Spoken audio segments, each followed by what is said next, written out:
টুকি, এই শোন, আমি পাশের বাড়ি যাচ্ছি কাজ করতে। না, আমি আমার বন্ধুদের সঙ্গে খেলতে যাব। শুধু খেলার খেলা, তোর খেলা ছাড়া মাথায় আর কিছু আছে? অসব তুমি বলো গা, আমি চললুম। মেয়েটা খুব দুষ্টু, চলে গেল, আমিও চললাম। যাকগে।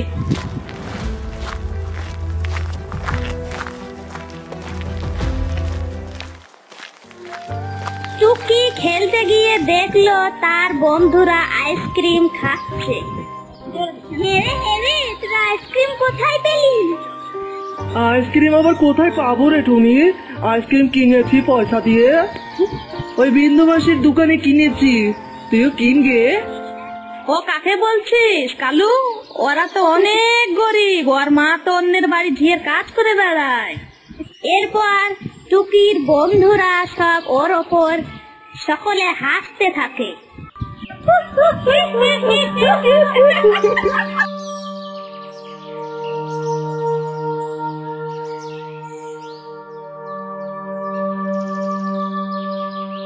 এরপর টুকি মন খারাপ করে বাড়ি গিয়ে এক কোণে গিয়ে বসে থাকে। কিছুক্ষণ পর তার মা কাজ সেরে বাড়ি এলো। আরে হ্যাঁ রে টুকি, তুই কাঁদছিস কেন? মন খারাপ কেন তোর? কি হয়েছে তোর? বল বল। না বন্ধুদের সঙ্গে খেলতে গিয়েছিলি? কি হয়েছে বল বল। মায়ের এ কথা শুনে টুকি ভ্যাঁ করে কেঁদে ফেললো। মা, আমি আইসক্রিম খাবো, আমার বন্ধুরা সবাই খাচ্ছিল, আমি খাবো। আমি না গরিব বলে খাবো না নাকি? তাই তো রে মা, আমরা গরিব বলে আমাদেরকে কেউ মনেই করে না। কালকে যখন আমি কাজে যাব তখন বেতন নিয়ে, মালিকের কাছে বেতন নিয়ে তোর জন্য আইসক্রিম নিয়ে আসবো, ঠিক আছে? ও মা, তুমি কত ভালো। পরের দিন সকালে টুনি তার কাজে বেরিয়ে চলে যায়।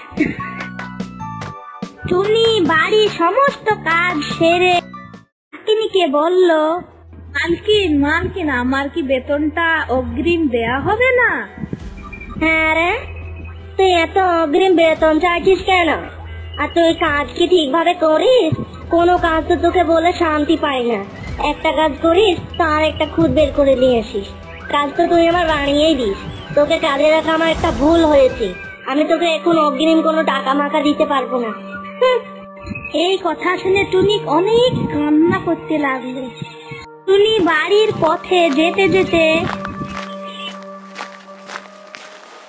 রাস্তায় একটি গাছের গোড়ায় বসলো। বসে সে ভাবতে লাগলো আর বলল, আমরা গরিবগুলো আমাদের কেউ দেখতে পারে না। আমার মেয়েকে যে আমি কথা দিয়েছি, এখন আমি আইসক্রিম কোথায় পাবো? টুনি যে গাছের নিচে বসেছিল, সে গাছের ডালে একটা চুটকি পরি বসেছিল। ও মা, টুনির কি কষ্ট গো। যাই, টুনিকে একটু সাহায্য করে আসি। আরে তুমি কে? ভয় পেও না টুনি, আমি হচ্ছি চুটকি পরি। আমি তোমাকে সাহায্য করতে এসেছি। তুমি আবার আমার কি সাহায্য করবে? আমি তোমার গাছের আড়াল থেকে সব কথা শুনেছি। আমি তোমাকে এই নাও একটা জাদুর গাছ দিচ্ছি। এই গাছটি তোমাদের বাগানে লাগিয়ে দেবে আর ভালোভাবে জল দিয়ে সেখান থেকে চলে যাবে। আর সকালে ফিরে এসে দেখবে তখন জাদু। আর টুনি চুটকি পরীর কথা শুনে সে গাছটিকে নিয়ে নিজের বাড়ি ফিরে যায়। তারপর সে তার নিজের বাড়িতে গাছটিকে রোপণ করে। টুনি গাছটিকে রোপণ করে জল দিয়ে সে বাড়ি ফিরে চলে এলো। মা, তুমি আইসক্রিম এনেছো? না রে মা, কিন্তু একটা খুশির খবর আছে। কি মা, কি? আরে জানিস, চুটকি পরি আমাদের দুঃখের কথা শুনে সে একটি গাছ দিয়েছে। চল আমরা গিয়ে ঘুমিয়ে পড়ি, সকালে গিয়ে দেখবো। ঠিক আছে মা। এই বলে টুনিরা রাত্রিবেলায় ঘুমিয়ে পড়ল। সকালবেলায় উঠে তারা তাদের নিজেদের বাগানে যায়। গিয়ে যা দেখলো তারা তো পুরো অবাক। তাদের গাছের রং বেরঙের অনেক আইসক্রিম ধরেছিল। মা মা দেখছো কত আইসক্রিম ধরেছে, মা আমাকে একটা পেড়ে দাও না, আমি খাই। তার মেয়ের কথা শুনে টুনি একটা আইসক্রিম পেড়ে দেয়। সে না আইসক্রিমটি পেড়ে নিল, অমনি আরেকটি আইসক্রিম হয়ে গেল। অদ্ভুত জাদুর আইসক্রিম গাছ।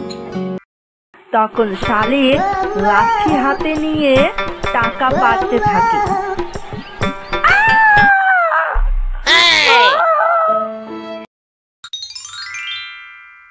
বনমালিকপুর নামে এক জঙ্গলে অনেক পশু পাখির বসবাস ছিল। একটি গাছে টুনি তার 2 ছানাকে নিয়ে থাকতো। টুনি খুব গরিব ছিল, আর ওই জঙ্গলে বাস করত একটি লোভী শালিক পাখি।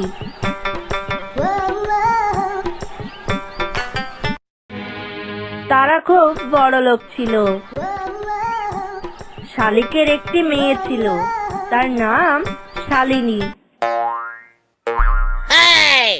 কই রে শালিনী, কই গেলি শালিনী? মা এই তো আমি মেকআপ করছি। ও সাজ সাজ, আরো ভালো করে সেজে নে। আমার মেয়েকে তো রাজকন্যার মতন দেখতে লাগছে। শোন শালিনী, আগামী বুধবারে তোর বিয়ে,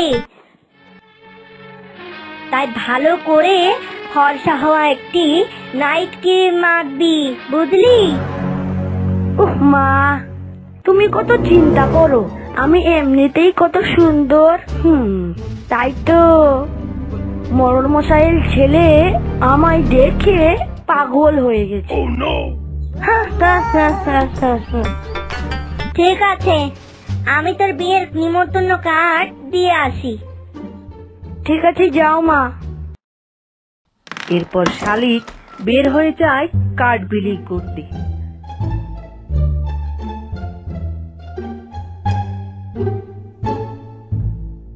সব পাখিদের বাসায় কাঠ দেয়। শালিক টুনির বাসার সামনে এসে বলে, কি করব, টুনিকে কি নিমন্ত্রণ কার্ড দেব? টুনি তো অনেক গরিব, বিয়েতে গেলে তো কিছুই দিতে পারবে না, আর ওপর দিয়ে ওর সঙ্গে সঙ্গে 2 ছানাও যাবে। না, আমি বরঞ্চ অন্য কাউকে এই বিয়ের কার্ডগুলো দিয়ে যাই।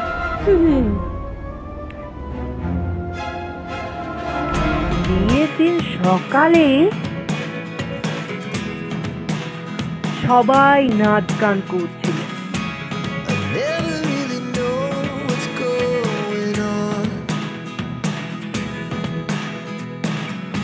তখন টুনির 2 ছানা বাগানে খেলা করছিল।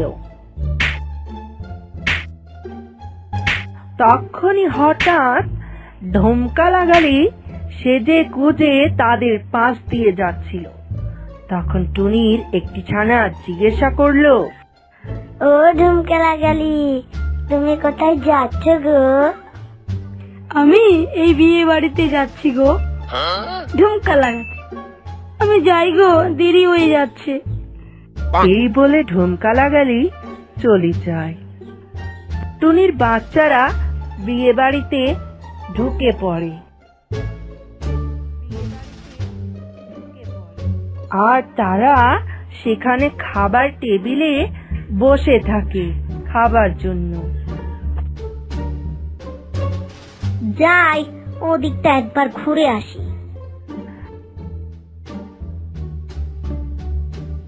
শালিক খাবার টেবিলে এসে দেখে আর অবাক হয়ে রইল। আরে আরে আরে, এই টুনির বাচ্চারা, তোরা এখানে বসেছিস কেন? আন্টি আন্টি, আমাদের বিরিয়ানি খেতে দাও না। এই হারাম চাদারা, ভিখারির বাচ্চারা, তোরা আমাকে আন্টি বললি, তার উপর দিয়ে আবার খাবার চাইছিস? বেরো মুখ পোড়ারা, তোদের আমি নিমন্ত্রণ করিনি, যা। টুনির ছানারা ভয়ের চোটে কান্না করতে করতে চলে যায়।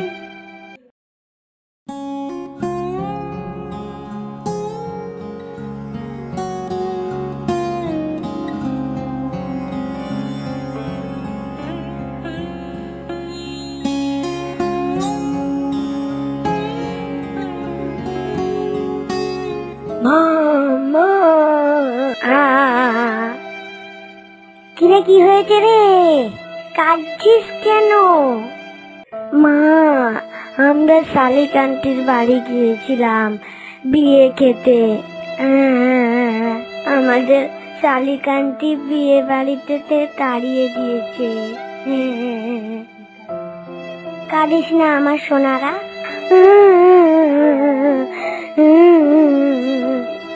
ঠিক সেই সময় আকাশ পথ দিয়ে চুটকি পরি উড়ে যাচ্ছিল। এই কান্নার শব্দটা কার? এত গভীর ভাবে কাঁদছে।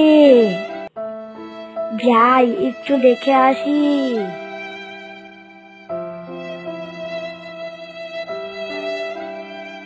আরে টুনি, তোমার ছানারে এভাবে কাঁদছে কেন? তখন টুনি সবকিছু খুলে বলে। সবকিছু শুনি চুটকি পরি মন খারাপ করে বলল, শোনো, তোমরা আর কেঁদো না। আমি তোমাদের একটি টাকার গাছ দিচ্ছি, এতে তোমাদের অভাব দূর হয়ে যাবে। সে গাছের টাকা কোনো দিন ফুরোবে না। আর কেউ যদি লোভ করে টাকা নিতে যায়, তাহলে তার বড় সর্বনাশ হবে। এই বলে টুনিদের জমিতে চুটকি পরি একটি টাকার গাছ লাগিয়ে দেয়, গায়েব হয়ে যায়। এভাবেই টুনিদের বেশ দিন সুখে কাটতে লাগলো। কিছুদিন পর শালিক তার মেয়ে শালিনীকে বলল, হ্যাঁ রে শালিনী, ওই টুনিরা হঠাৎ তো বড় লোক হলো কোথা থেকে রে? তুই জানিস? না মা, আমি তো শ্বশুর বাড়িতে ছিলাম। ও তাই তো, তুই তো ছিলি না। আমারই ভুল। আমাকে যে করে হোক জানতে হবে টুনিদের রহস্য। এরপর শালিক ঝোপের আড়ালে লুকিয়ে থাকে। কিছুক্ষণ পর টুনিরা যখন টাকা আনতে যাবে গাছ থেকে, তখন শালিকও তাদের পিছন পিছনে যায় আর লুকিয়ে থেকে দেখলো, ও তো এই ব্যাপার। বেটা টুনি, তোর টাকায় গাছ লাগিয়েছিস?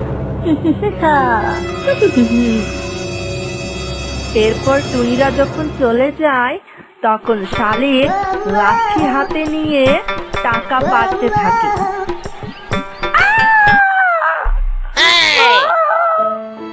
এ কি হলো?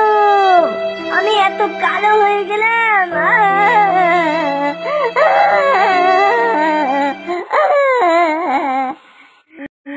এরপর শালিক কান্না করতে করতে বাড়ি চলে যায়।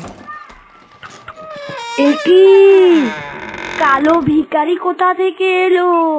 ও মা গো, কি কালো রে বাবা! এই ভিখারি, যা, এখন কোনো ভিক্ষা পাবি না। কি রে, আমি চিনতে পারছিস না? আমি তোর মা রে।